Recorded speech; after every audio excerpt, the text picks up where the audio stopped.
to the webinar today. The LTC is happy to have you here today. My name is Matt Jacobson. I am the Online Learning Coordinator for the Learning Technology Center of Illinois. I'd like to remind everyone that we are recording this webinar. Recordings will be posted on our YouTube channel within 24 to 48 hours of the end of today's webinar. Illinois PD credit is also available for those attending live. Evaluations will be emailed to our live participants within 24 to 48 hours as well. If you have any questions today, go ahead and type those into the chat or in the Q&A. I'll be monitoring both throughout the webinar. If you use the chat, please make sure to switch the blue drop down in the chat to read everyone so that we can all read your questions and benefit from the responses. Today, we are joined by two of the LTC's instructional technology coaches, Patricia Ferris and Emily Poole. And today we are going to look at some ways to answer the essential question. What are some ways that we can make sure that our students are supported with equity and access while using technology tools? And Patricia, I believe you had some ideas to share that might be considered sort of a definition or definitions of the two terms equity and access. You want to start us off? I absolutely will. I'm going to go ahead and share my screen. So let me just click on that, and here we go. Okay, so when I'm thinking about equitable access to technology, I think about working with, so I guess I need to give my background a little bit. I'm a technology coach with, and I work with special education cooperatives in the South Cook area. So this is a little bit different than what I've done previously. I was an instructional coach in the general education area. And we worked with, students with special needs and diverse needs within the general ed setting. But now with the special education cooperatives, we have a lot of diverse needs with students with autism, deaf and hard of hearing, vision impairment, and mobility access. So we have a lot of diverse needs within the community that I serve. So one of the things that I have really thought about is how do we create or use technology then to provide that equitable access for our students with those diverse needs. And we have some amazing, assistive technology specialists in some of these districts that really know those assistive technology devices, which I did not really know the difference between those two, like accessible technology and assistive technology. So the assistive technology are those devices. They can be non-tech, low tech to high tech. So like a low tech would be like a pencil grip, a cane, or to high tech would be like your iPads and communication devices that are, tech pieces.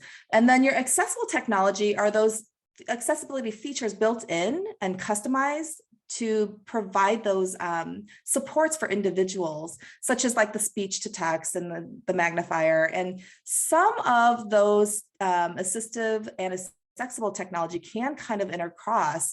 And because like the text to speech feature is both an assistive tech and an accessible technology. So that was interesting for me to kind of dive deep and learn about that and how both of those work well together when we're supporting students with diverse needs. So some of these that I'm going to briefly go over today are accessibility features in devices, in browsers, in the iPad, and then also extensions in websites. Within what I found was interesting when I was researching and kind of preparing myself for this new position that I had this school year, was that I found that a lot of like Microsoft and Google Chrome built their framework upon these 4 different diverse needs And that's how they determine what type of built-in accessibility features they're going to develop for that. So the framework includes vision, hearing, motor, physical, and then cognitive in general. And so they think about this framework as they build those accessibility features within the different browsers and then the devices as well. So in each of these, you can see a link right here in the accessibility icon, and that's going to take you to a new slide. And within each slide, you're going to see all the different accessibility features within the Chrome browser and also in the Google Workspace. And then the second, and I'm not going to go over all of them, but what I like about, I'll tell you the awesome features that I was not aware of until I started researching this a lot, was the Immersive Reader in Microsoft is an amazing tool, and that I didn't realize that it was embedded in so many different products like Wakelet and Flipgrid, and that's just so helpful because the Immersive Reader has different features within it to switch the color contrast in the back for vision impairments. It has that read aloud feature. It also has a translator feature in there that has, like, I don't know, 60 languages I think it can translate into. And I remember discovering this a couple of years ago and using that actually to learn a different language, because then you can actually type in and use that Immersive Reader feature to speak to you in that language, which I thought was pretty cool. So let me go over this Chrome. Within each slide, it will tell you the different features, the accessibility features that are in the browser as well as the devices. And each one of them has a quick kind of tutorial, and then just like really great images to help you find those tools within your devices and within the browser to help you turn those on. And then this also covers the Chromebooks as well. So here in the very last slide, if you click on all these check marks, this will tell you the accessibility features within Google Workspace, which I did not know that the screen reader was available for for all of the apps in Google Workspace, and that there's a Braille display if you have that the device that you can connect to the workspace itself. So this kind of gives you like a quick glance at what accessibility features are within Google Workspace. And then, like I said, if you click on each one of these check marks, it'll take you to the link that will actually help you turn those on and then find more information about that. And also here, Google Workspace User Guide for Accessibility. So again, all of these are linked. And how do I turn on accessibility features, or how do I use this to help students? And I know that there's more browsers than the Edge or Windows and Chrome, but those are our main ones that we use for our students in education. So again, the Windows and Edge, Microsoft accessibility.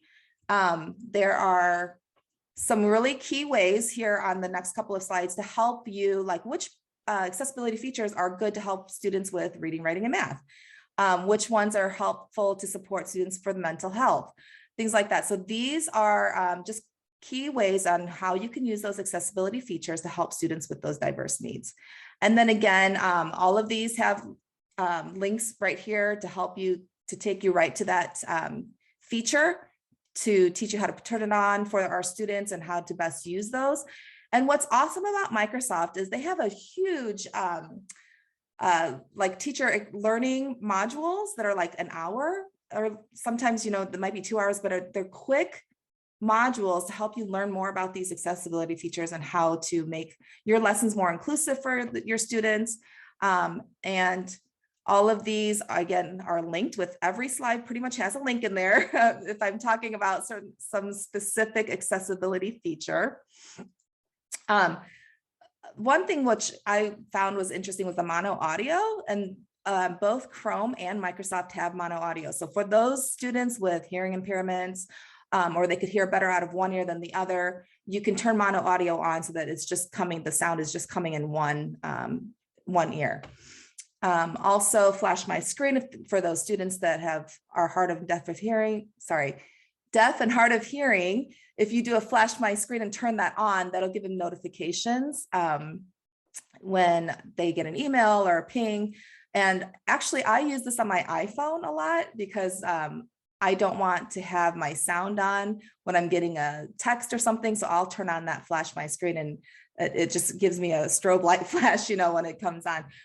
What I thought was really interesting on some of these features that when you turn these on, it will actually notify the student when there's people around them. So it kind of does like if the camera's on or whatever. So I thought that was interesting with especially, working on that social distance, keeping that social distance, it helps with turning on those features as well. So auto-generating captions, there's for each of those frameworks, I organized it in like, how do these accessibility features help those students with those impairments? Again, at the very bottom here, Microsoft provides how you can create your lessons and make it more accessible for students. So here, like, how do we, if we're using Excel, for example, or PowerPoint, how do we create that, those lessons and those resources so that it's accessible for students? What I love about Microsoft is that, and I'm in a Microsoft class right now, so I'm learning more and more every day, but that each of these documents have this little tool called Check Accessibility.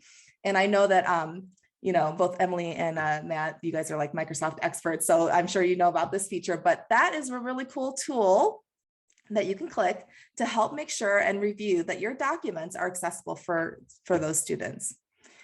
And in each one of these, it just says, there's a link again here on creating these accessible contents in the different Microsoft apps here, or Office apps. This is a link to the slide deck that is that Mike Tholfsen has created and talks about the Teams in OneDrive and how to make that more accessible for students as well. And again, the Microsoft Education Center, I have that in my to-do list, as you can see up here, like when I have time, but they have so many great modules, really quick modules to help you learn about these features and how to make it more accessible. And the very last slide here, again, links to everything that, all the features that they have built in for that. When you go back to the main slide here, I have another link here for the iPad. And oops, same thing with the iPad. I have, it's another, it's an individual slide that will tell you all the different features. And I, because it's similar to an iPhone, I use these accessibility features quite often, some of those in there. The magnifier, because, I'm getting old and I need to be able to see things a little bit closer. And again, the flash that I use on my phone, and then the speech to text, Siri, of course, right? She's like my personal assistant. But if you click on the link here, that will take you to the slide deck to tell you about all those different accessibility features in iPad. So then I just wanted to talk about a few extensions and tools that are especially helpful for students with needs, diverse needs. And we'll start off really quick. So I'm sure you're familiar with Read and Write, but this was a very helpful tool that you can, it's an extension, of course, and it's a freemium, right? Because you have, you can use some of the tools for free and then for a purchase, but for teachers, it is absolutely free. So I put a link right here if you want to click on that, and that will take you to a form you can fill out for free access. And I did embed a quick, like 1 to 2 minute videos from the websites about what accessibility features they have within their tools and how to use them. And here, this is a really cool link because it actually helps you it goes through each one and gives you an example and what each of those tools does in Read and Write. So that's I didn't realize that they had that, and I was playing around with that a little bit. But if you download it as an extension, it works within your websites and your documents, and that's a really helpful tool for students. So the next one is HelperBird, which I had not heard about, but I was doing some research, and the creator of this extension and tool created it for students with dyslexia. So what is awesome about this is if you don't have a Microsoft, you're not a Microsoft person, or you don't have that Office apps in your district, this brings Immersive Reader to Chrome. And it's part of the free feature. Again, HelperBird is a freemium, but they have a lot of tools that you can use in the free feature. And the primary reason is here with the immersive reader. Like again, it works with docs, slides, and web pages. And then I have links all in here as well, and then a quick little video. So the next one is Cami. Oh my goodness, I love Cami so much.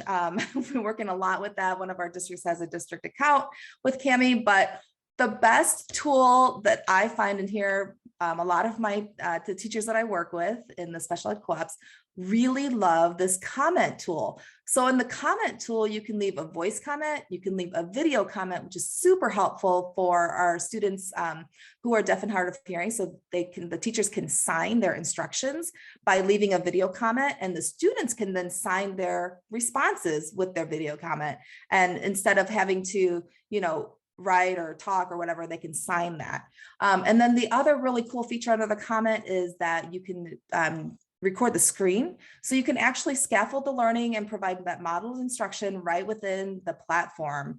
And if you want, I received a referral link from Cami. So if you click on this link right here, get 4 months free, you can get an access to Cami for the full features and tools through the rest of the school year. So that's awesome. And then the next one, subject and grade level, Cami I'm sorry. Okay, so the next one is Moat. I love Moat. I stumbled upon Moat about 2 years ago when we started our in the pandemic, right? And we did our virtual learning. And this was the most helpful tool for teachers to differentiate in the learning. The teachers that I work with use this quite often within Google Forms because they're constantly doing formative assessments. So they're putting these moats in within the forms for students to listen to for answer choices and listening to the questions. And they also put these into slides and all these documents to help support the learning for students. So great for our vision impaired students and just students with cognitive impairments as well, and those students with the mobility issues. So it also translates into 20 languages. I tried this a couple of times. I don't really use this on the regular, but great for personalized feedback. And unfortunately, Moat changed their freemium access to 20 moats per month. So before it used to be, unlimited for 30-second moats, which, we didn't really need to record our voice for 30 seconds or longer. But if you start using it and you share your referral code, you can get 30 days and your teacher friend can get 30 days for free. So that's how I used it 2 years ago and was able to get a full year access to that. So just my little tips and tricks. I'm not sure why this keeps playing here when I'm trying to click on the next one. Okay, and Wakelet is, I didn't think about this. Of course, when I'm not working, previously when I haven't worked with teachers, with students with diverse needs, I really didn't think about the accessibility features within Wakelet, but Wakelet has immersive reader built right in. So it's amazing for teachers, and if the students have access to it, they can use immersive reader to read everything and use the colored overlays for students with dyslexia. Then they have Flipgrid embedded into Wakelet. So then Flipgrid also has immersive reader. But I thought this was an awesome feature because you can literally use immersive reader within every app that you add into the Wakelet. So you can add images, PDF, text, resources within Wakelet and leave video messages again in your Flipgrid for those students who are hearing impaired that can sign back to you, or you can sign to them. Oh my goodness, I apologize. I shouldn't have put those videos down here in the bottom left. Okay, so a colleague of mine on one of the other coaches, when Moat went to only 20 voice notes a month, we're like, what are we gonna do to replace Moat? Because teachers have gotten so used to using it and they love it. She found this talk and comment extension that works with Google Docs, Classroom, and Gmail, and also websites. So that was pretty cool. You can leave your voice notes, so you can see the sample form that I created with that. If you download the extension, then it looks like this. If you don't, like if the student looks at it, they can listen to it like this. But I noticed that when I got rid of the extension, because I have I got enough referral codes that I have Moat through the end of the year. Now, when I go back to look at this, it's just like the link. But if you download it, you'll see a little blue microphone hanging out here on the left every time you go to a website, unless you turn it off, or to the docs, and then you just click on it and record. It's very simple to use. Okay, so and then just a couple of other ones. I did put links to these Chrome extensions right here. These are what is recommended by Google for students with diverse needs. And it just has a quick explanation of each one. I think this would be great for any student, right? Blocking those websites, especially for our younger students, to kind of just help them stay focused. So these are just, check those out when you have some time. Again, the links are right here within the images. And then really quickly, I just want to go over there's a lot more than just these three with the accessibility features. But again, I've been using these websites for many years. I just didn't think about the accessibility features within that because I was working mostly in the general ed population. But the first one I'm going to talk about is Desmos. I put links into all of these for these websites. And when you think about Desmos and you talk about Desmos, you mostly think about like junior high and high school teachers using it for graphing purposes, right? But Desmos has these build your own activities section, and Desmos is absolutely free. So these three websites I'm going to talk about are completely free. And Wakelet is a website too, but it's an extension as well, and that's completely free. But you can actually go in there and create like drag and drop activities, matching activities, and it's very easy to create. And I created this one for one of my teachers because her students were working on just sorting laundry. They're transition students that were preparing themselves to work in the real world, you know, and thinking about different vocational trainings. But if you click on the link, let me see if I can. At Desmos. Okay. Oh, I apologize. So maybe I didn't put that link in there. Okay, so the link here is for the accessibility feature, but anyway, you can create those quick activities in there. You can also embed pictures, as you saw here. The teacher wanted to make sure that they put in some real life pictures in there for students. And you know, maybe after Emily goes, I can pull up and give you a quick demo on that Desmos and how to make it useful for our kindergarten students all the way up to you know, high school and our students with diverse needs. The other thing is that Common Lit is another website I've used for, I'm going to say about 10 years. I love Common Lit. Of course, it's not just it's for gen ed, but there are some really great accessibility features within there, such as they have translate, students can annotate, they have highlighter, they have text to speech, a read aloud rate where the students can make the speech faster or slower. They can increase the font size here. And they have something called a guided reading mode, where they blur out the rest of the text until the student has read or listened to the first paragraph and completed the question. So there's like guiding questions that go along with the text, and the system will not let the student move on until they've answered the question. So there's also a feature where you can add notes. So of course, this is great for all students, right? But how can we use this for our students with diverse learning needs? So that's in there. And then another great feature that came out this summer is actually full curriculum for 6th through 10th grade students. So I love Common Lit, have used it for many years, but now I'm focused on how do we make this accessible for students. Welcome to Common Lit. In this video, we'll show you. My goodness, I apologize again. Here's my last website. So the last website, of course, is Flipgrid. Great for so many different uses.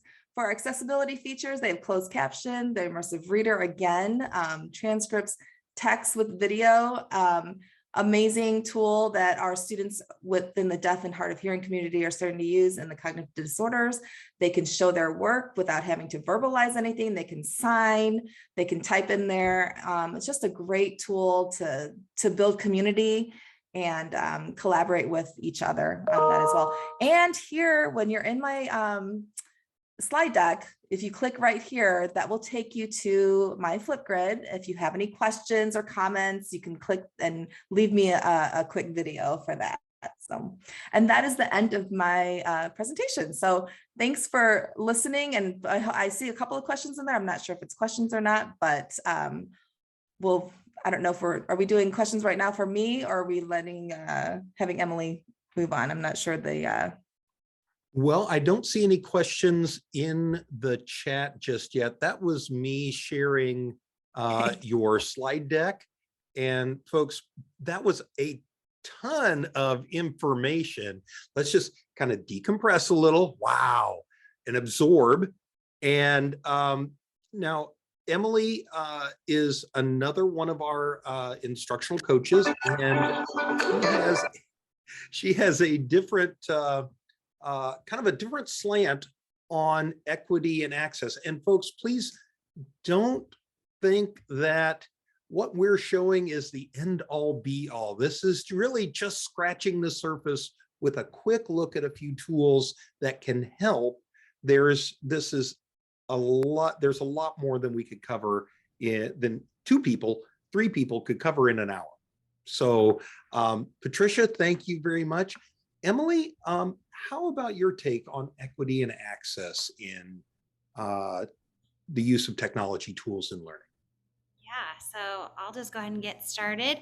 Hopefully you guys can see my screen and all my tabs that are up there and all that kind of good stuff. So a little bit of background is that prior to getting to be an LTC instructional coach, I was a 3rd grade classroom teacher. And so I had students from all different areas of learning, all different accessibility needs, and just all of those pieces. And so when I think about equity, this is a graphic that always comes to mind, because I always want to think about are the opportunities that I'm giving my students and the ways I'm presenting my lessons, does it create opportunities for all of my students to be able to reach the need, to reach the learning, or am I just looking at some of them? So I don't know if any of you guys have seen that little comic before, but that's kind of how diverse our classrooms are anymore, is that we have students all across the board that need all different kinds of things.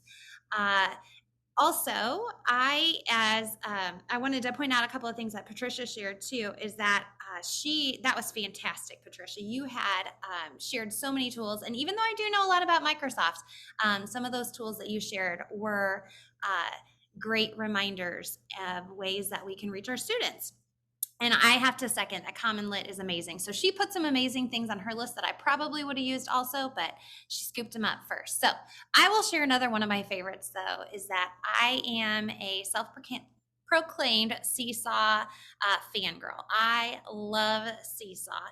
It is one of the tools that in my classroom I used probably, we used it daily, but when I think about that idea of equity and how I'm reaching all of my students, what I loved about SeeSaw was the ability for elementary students, and really any student can, but it does tend to be more elementary geared, is the ability for me to use audio and video to support the learning of my students. You can see here on that top example, and this is a real life example from a student, that they created the learning activity. Things in SeeSaw, I think, are also very easy for elementary students to be able to access. And when we think about equity, we think about their ability to access something. And so there's a lot of drag and drop things that they can do right there. And then you can see that it has you can see that it has a little add button on there. And oh goodness, or the little play button on there. And the play button, if it were synced up to be able to play for you, what it would show you is that the teacher, which actually happened to be a friend of mine in this case, was able to leave feedback for the student and help them be able to shape their thinking. So when we think about equity and access, being able to access the teacher at all times in the classroom is not always possible. So for the teacher to be able to deliver that learning and that feedback to the students and represent the materials to them at their level or their ability is critical and key. You can also see just on the bottom example where the teacher has placed 4 different books. And this is for a unit that they did on character study. Not all of the students would have had access to those books. There's only a couple of those books available in the library, and not always are the students able to read them, but they're actually paper books. What the teacher was able to do is, through the power of technology, take those books and create read aloud books or follow along books that the students can then have access to those stories, maybe when either the book is unavailable or when the reading level might not be available for students. And the other thing about SeeSaw, which is very similar to a Flipgrid, and I know you can also use it in Kami and those different things, but the teacher can actually use the tools inside of SeeSaw and record a little mini lesson for the students right there. And one of the ways that we connect with students might be in that they need the materials when you, the teacher, are not available. And so by using those tools inside of SeeSaw, you make it possible for your students to be able to access the learning at any time, or maybe even multiple times. It's great if students learn it the first time through, but how often is it that they sometimes need to hear it a second time or a third time or so on, or revisit it at a later time? And using a video recorded little mini lesson or support for the students is a great way to do that. All right. Also in SeeSaw, I promise I won't just talk about SeeSaw, but also in SeeSaw is allowing your students to have multiple ways to respond to the learning task at hand. Not every question needs a paper pencil answer, and especially since we're technology coaches, we do tend to try to find ways that students can use technology and different ways that they might be able to respond and share. So built inside of SeeSaw, which is another reason why it's great for students, K-5 and even beyond if you're using it, but definitely for that K-5 range, is they can use a photo. So when we think about math and how important the manipulatives are of students moving tools or building things and doing those, but they still want to showcase their learning to the teacher, they can do that by using the photo tool in SeeSaw. Using a drawing tool might help students to illustrate or show their thinking along with the video tool. So using a video, students can record themselves, they can record themselves thinking, they can also record themselves using the drawing tool and capture their live thinking.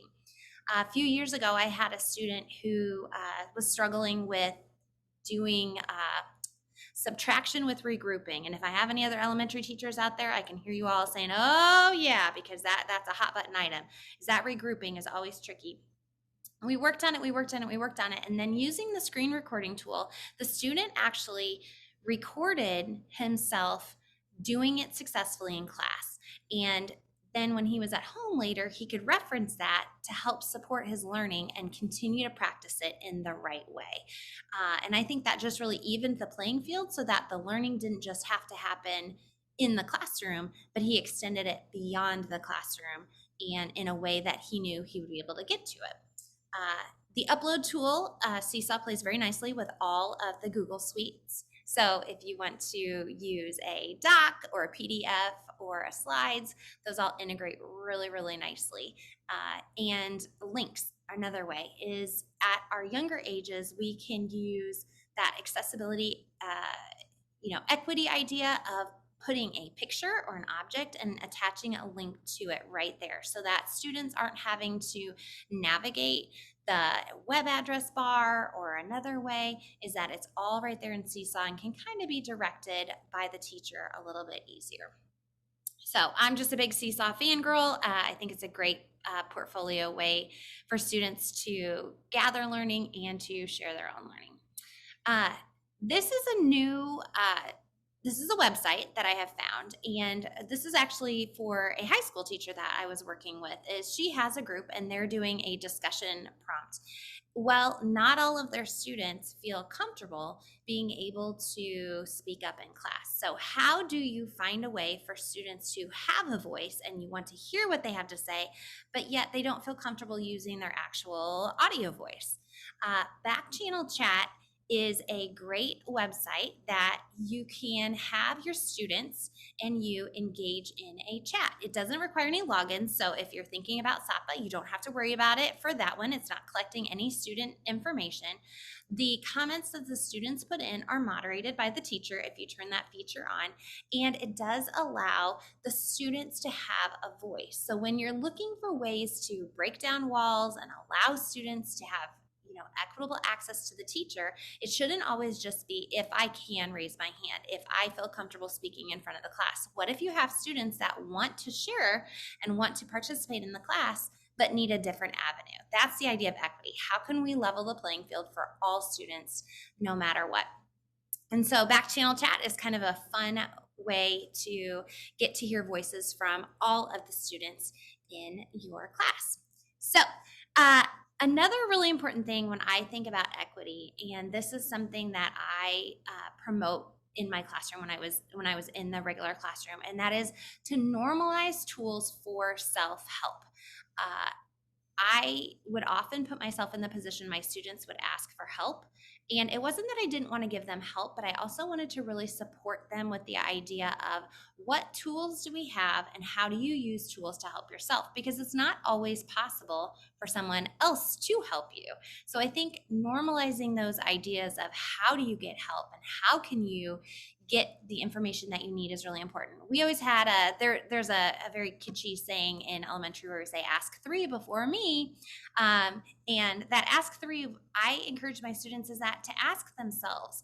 And by thinking about that, you're maybe accessing different classroom posters and using some of the immersive tools that Patricia shared that you have inside of your Google or inside of Microsoft to read those things to you. Do you have digital posts or videos that you can go to that provide you with the things that you need?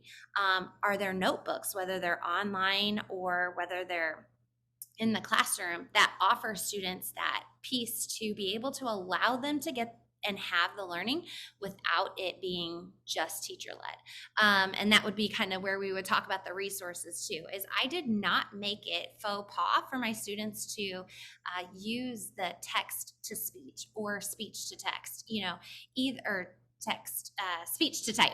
Those were things because I wanted to know what they knew and to normalize those tools that we had available to see their learning. And then also using peer help. How can you use another classmate to help you get where you need to go? But the first one I always tried to get my students to do is ask yourself and use the tools that are built into the technology to really help you. All right, now I'm going to show you a couple of websites that I thought that I used also to have equity in my students and what I presented.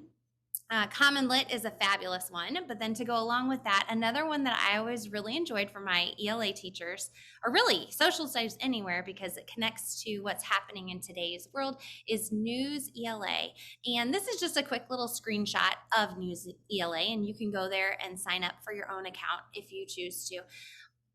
How Newsela helped my students to have a more balanced playing field is I can search out articles or the news that was presented and be able to differentiate the level of reading difficulty that was given to my students. So if they were a reader who was still striving to be able to be more fluent and handle the more difficult text, we might be able to dial that Lexile level down. And then my students that were ready for a challenge and more difficult vocabulary, we could have that higher level. And why it was a better equity practice for our classroom is that we were all still able to study the same material. We were able to do the same things together and experience that, construct our learning together, but yet it was placed at the right spot for that student to do their maximum growth and development. So Newsela is a great website for that. And to partner with that, ReadWorks is another great website with a lot of accessibility features built right into it. You can see in this little screenshot that it shows there is the read aloud function to it. You can change the speed of how the students are hearing it. And then you can also change the level of the reading. They offer something called step reads, which allows students at different levels to be able to still access the similar topic, but at a level that is super, that's just right for them. So breaking down some of those barriers that might stop them from feeling like they were participating in the normal classroom practice by having those differentiated pieces inside of there.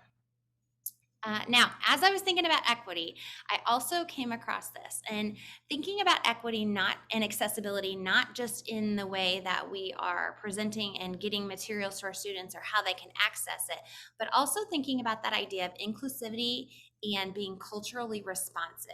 And for me, what that really talked about more was the idea that every student in my classroom has their own special gifts and traits and powers, if you will, that they brought to the classroom. And so bringing respect and understanding to the different places where we all began is really important. And so just as some general classroom practices on building equity would be to share and respect student voices, and obviously we would all try to do that all the time, but really also supporting our students in behaviors that show respect to other students.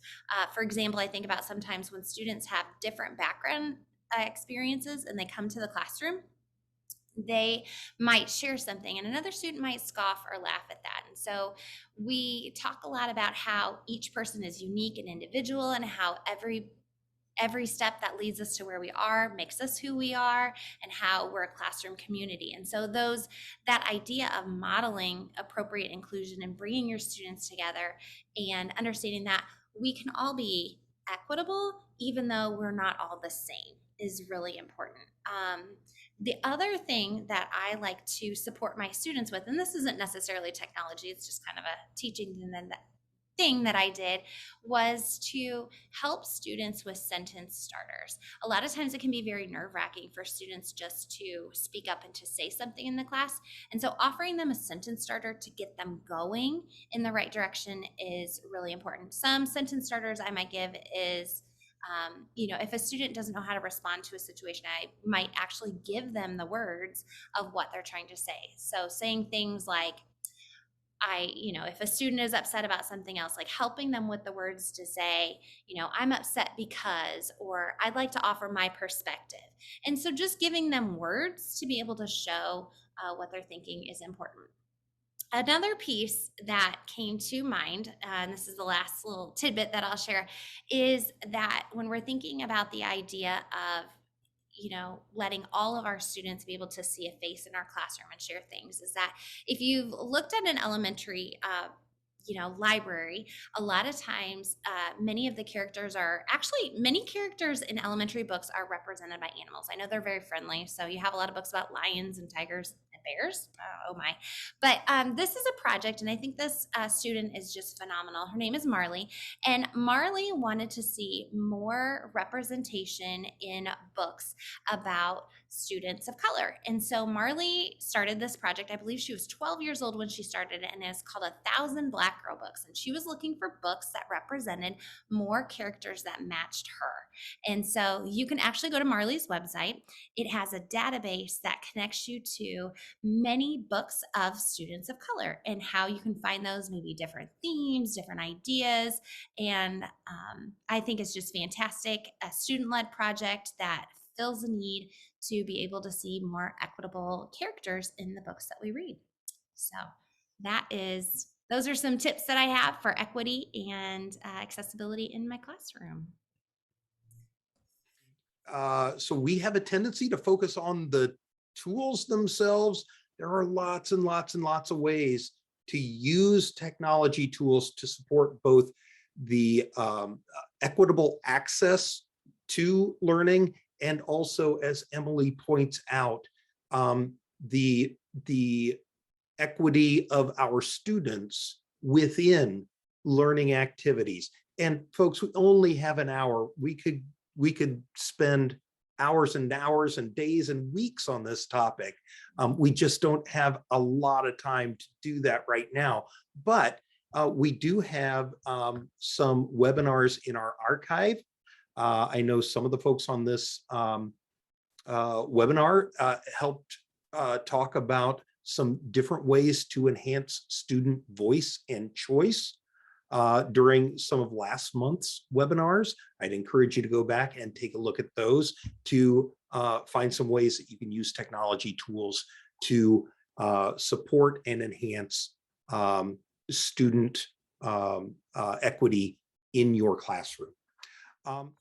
Well, and I'd love to encourage anyone, Matt, if they also have any ideas of how they feel that they reach equity and access in their classroom. I'd love to hear some more ideas. We're always building that community of learners. Absolutely. And that's the point of the webinar. If you have something you'd like to share, please share away.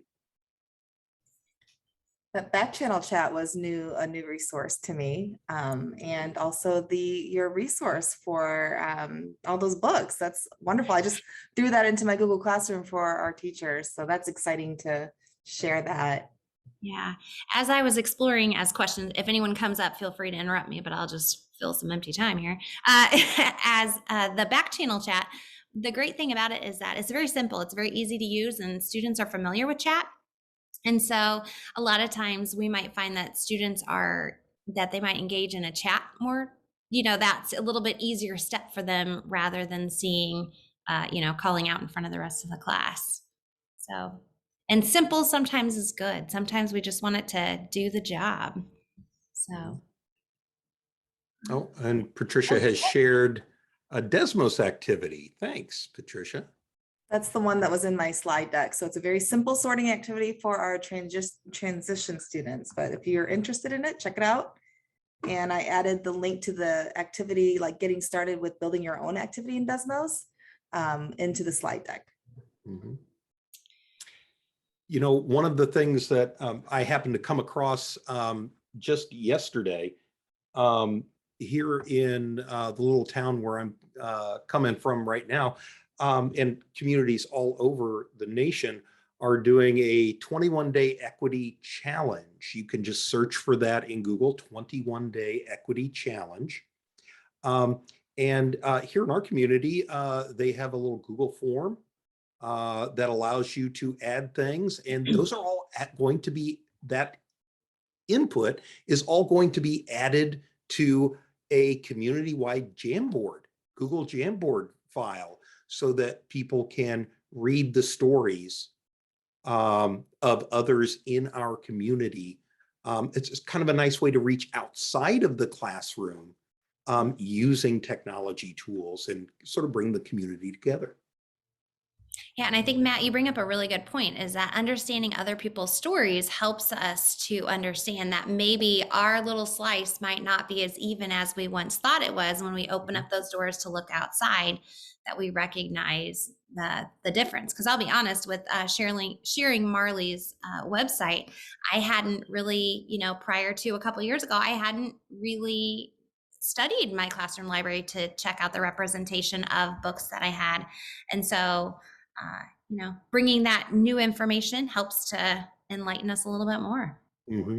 Emily, Patricia, and all of our participants, thank you all very much for joining us today.